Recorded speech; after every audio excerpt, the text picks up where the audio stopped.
Undertale is my favorite video game of all time. It got me into internet culture as a whole, and thanks to it, I started to interact with more people online. Sure, parts of the fandom are awful, but if you found the right niche, you could find great people.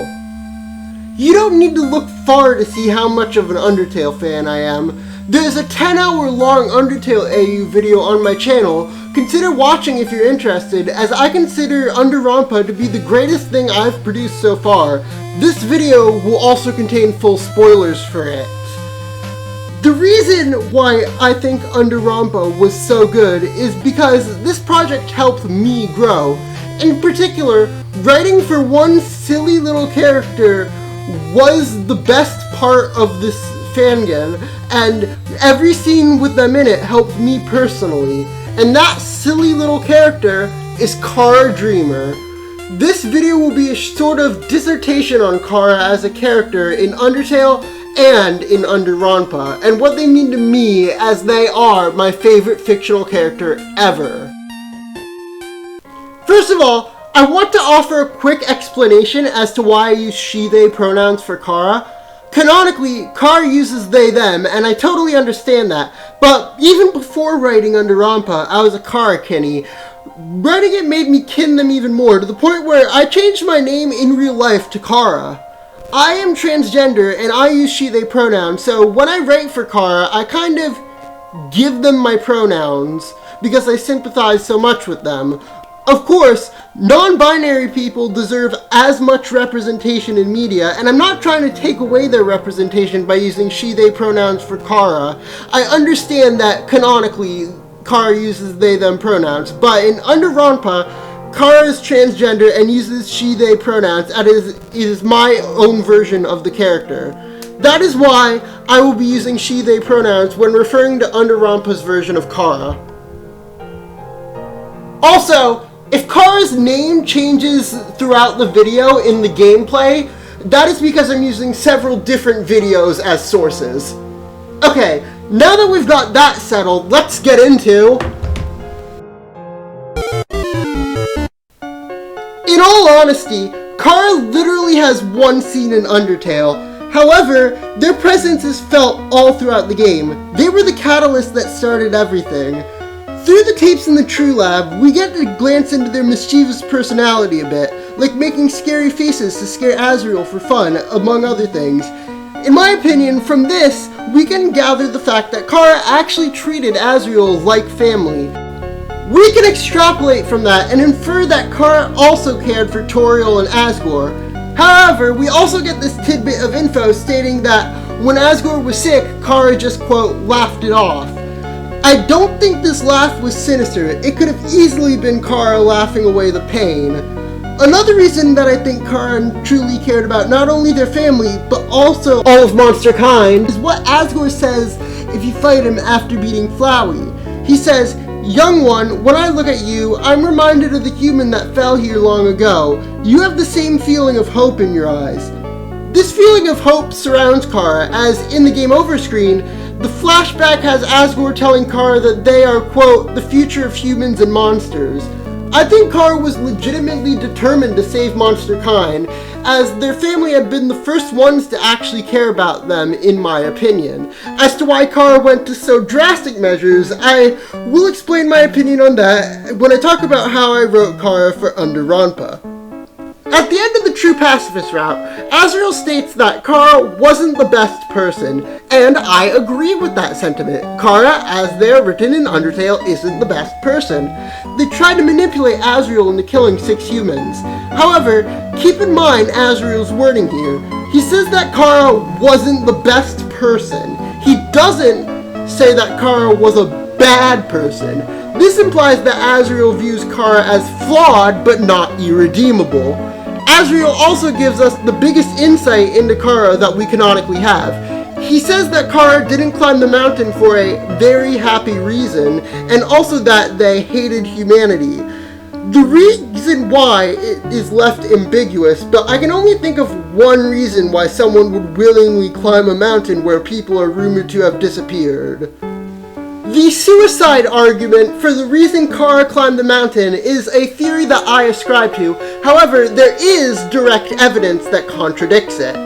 During the opening cutscene, we see Chara, note the one stripe on the shirt, trip on a root, then fall into the underground. This implies that Chara didn't willingly jump into the hole.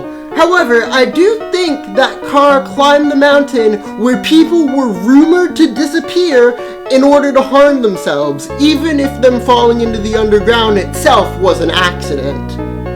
As for the actual reasons Chara hated humanity, I'll go into that later. For now, we need to go into the genocide route. At the end of the genocide route, this is the only time we see Chara. There are plenty of videos on this subject, so I won't go too deep in it, but Chara didn't control Frisk. The player did.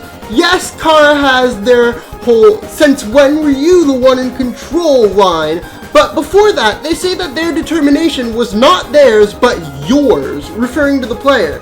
How I view this is that your choices influenced Chara. They manipulated them into believing that the purpose for their reincarnation was to gain power, to gain love.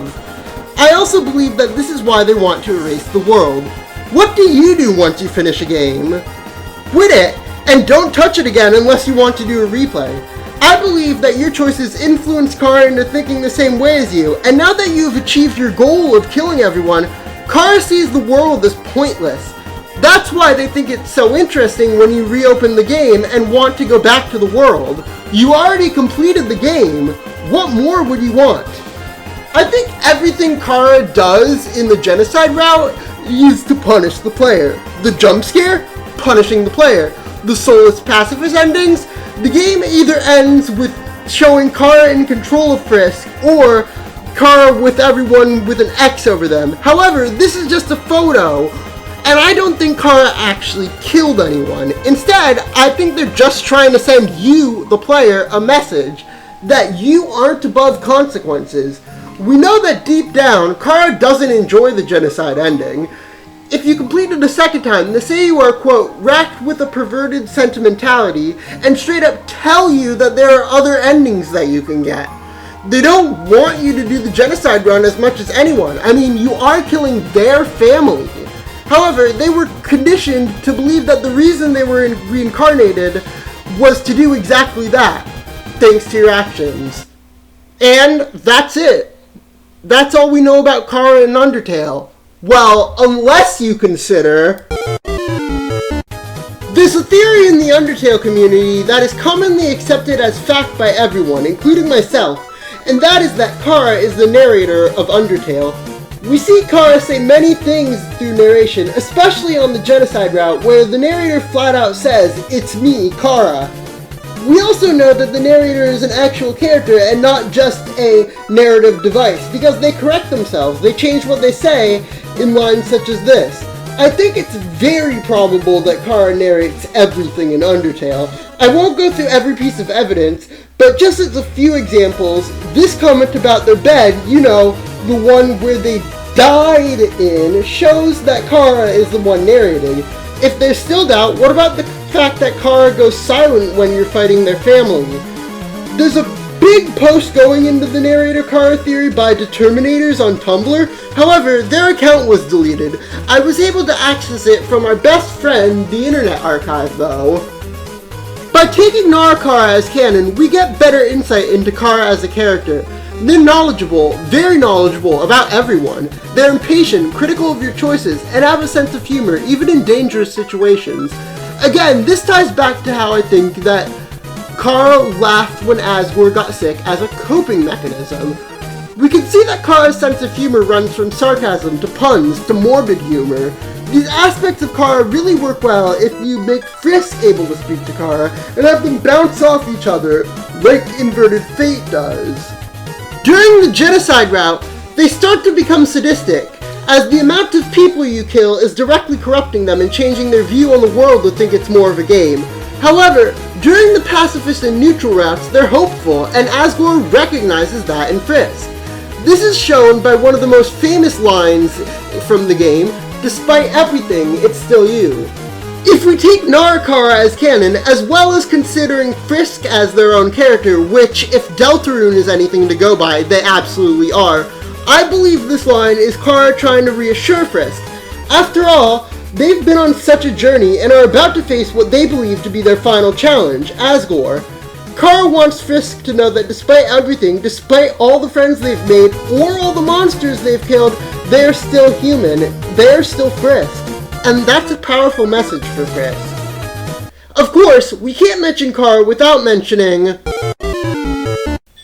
There's a prophecy mentioned, mostly in Waterfall, among monsters. It's unknown where this prophecy came from, but it states that one day an angel will descend from the surface and the underground will go empty.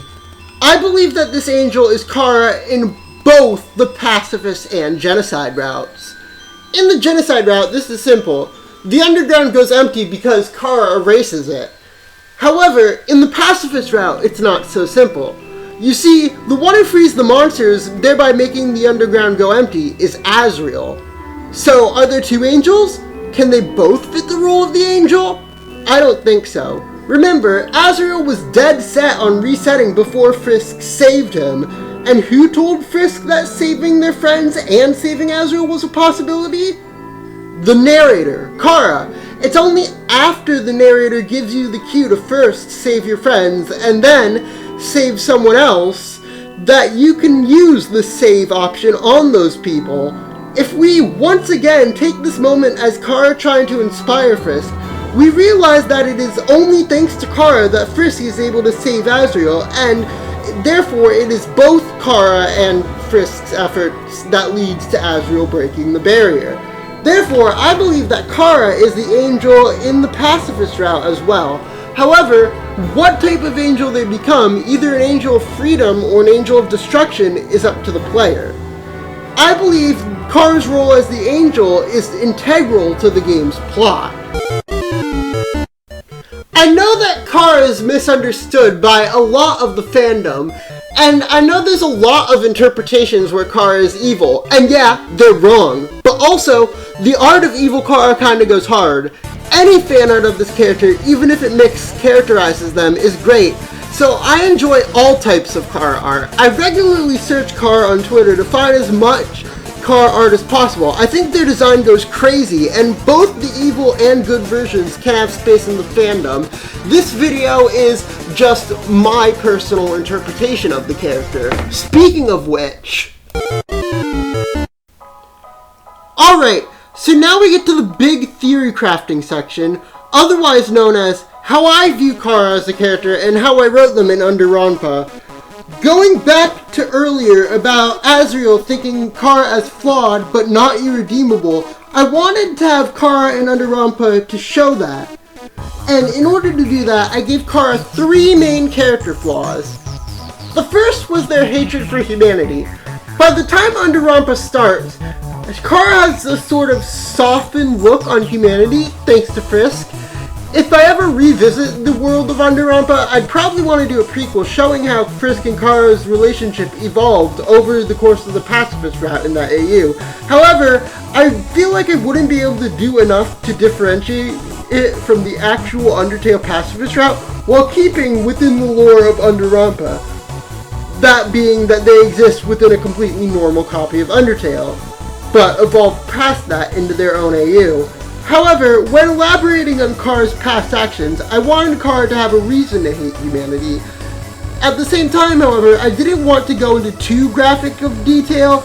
That's why I vaguely mentioned Chara's reasons for hating humanity, but more as of a reflection on Chara's past actions.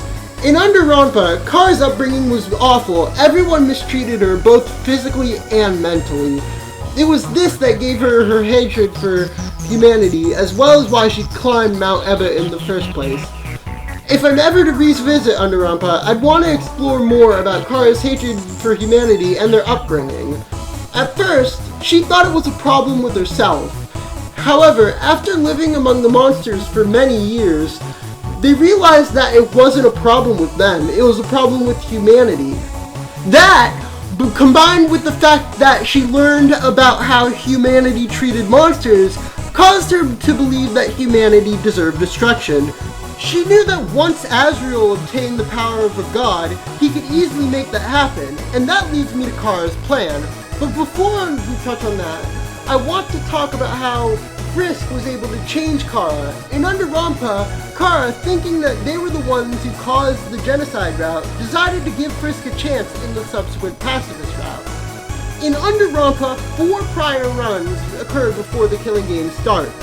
First, a neutral run with the player in control, then a pacifist run with the player in control, then a genocide run in the player in control. After that, the player resets but quits the game. However, time keeps marching forward in a new timeline, one which gives Frisk control of their own actions. This gives Chara time to bond with Frisk, not the player. However, I should have made that clear when writing Under-Ronpa, and I apologize for that.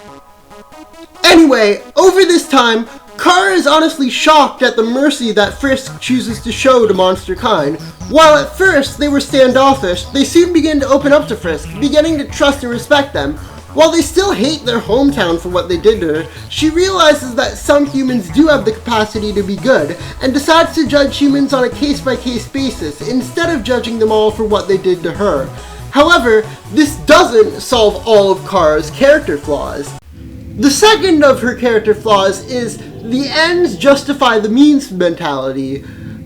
This manifests twice within the world of Under-Ronpa. The first was her plan to free the monsters. In Under-Ronpa, she knew that her plan was wrong. She knew that it hurt her family, and especially Azrael, to watch her die, and then to force Azrael to kill 6 humans. She knew it caused Azrael especially immense turmoil. But she felt that it was worth it to free the monsters, the only people who had ever shown her kindness. Similarly, the reason Chara kills Gaster is due to that mentality as well.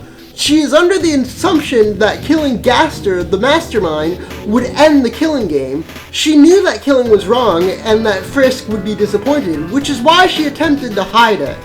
She felt that killing someone and keeping the secret from Frisk would be justified by the ends of the killing game ending.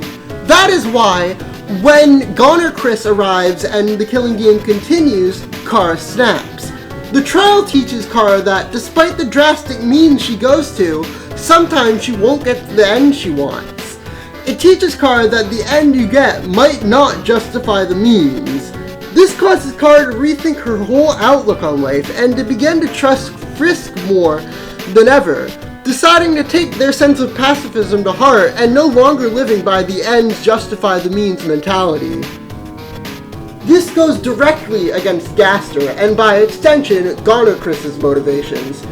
Similar to Chara, Gaster believes that the ends justify the means. He believes that having the killing game take place with everyone in it, including his own sons, is worth it if it means he can get rid of the player.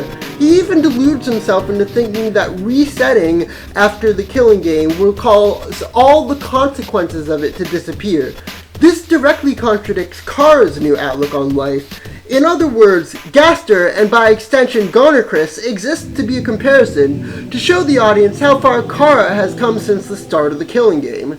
There's one final character flaw that Chara has in Under-Ronpa, and it is, by far, the biggest reason that Chara is my favorite fictional character of all time.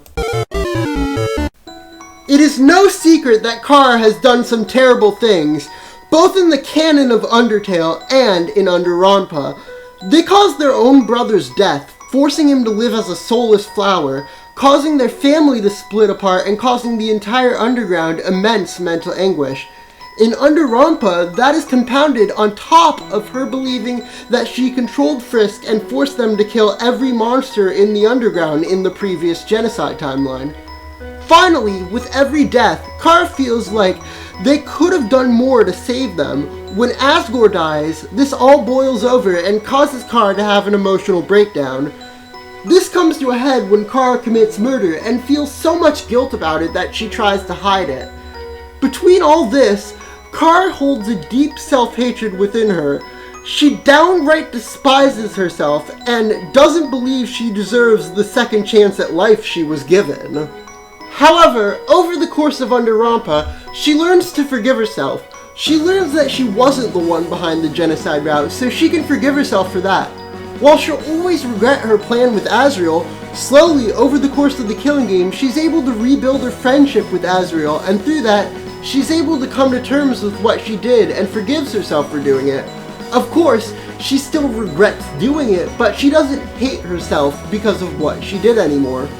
She becomes willing to accept herself and the second chance at life she was given. In other words, she learns how to love herself. If I can go into details of my personal life, I'd like to, because it is why I like Chara, and especially the version of her I wrote for Under-Ronpa so much. I don't like going into details of my personal life on here because I don't want my audience to form parasocial relationships, but this is a story I've really wanted to tell for a long time, so please, allow me to open up about my personal life to you briefly. I began working on Under-Ronpa because I needed something to distract myself from the grief of a recent breakup. I had known this girl for 5 years, however, it was a long-distance relationship, and now she had cut contact with me entirely. Looking back on it now, we had both done some awful things during the relationship. However, when I began working on Under-Ronpa, the grief of the loss had me hyper-focused on the things that I did wrong to the point where I thought it was all my fault. I had a deep hatred for myself to the point where I thought I didn't deserve to be happy. It might sound strange, but writing Chara's character in Under-Ronpa is what got me over this grief and taught me how to love myself and forgive myself for the things I had done in that relationship. It made me realize, as corny as it sounds, that despite everything, it was still me. Despite all the things I had done, I was still me. I could be a good person. I deserved happiness as much as anyone else, so I should forgive myself for the things I did wrong. Like Chara, of course I still regret having done those things, but I no longer hate myself for having done those things. As Chara went along her healing journey, so did I. And that, combined with everything else I stated in this video, from their personality to their role in the original Undertale, to how I wrote them in Under-Ronpa, is why Chara is my favorite character of all time. That is why I continue to be named Chara and why they're all over my branding. It's because Chara Undertale legitimately changed my life. Not bad for a character with only one scene in the original game they came from, huh?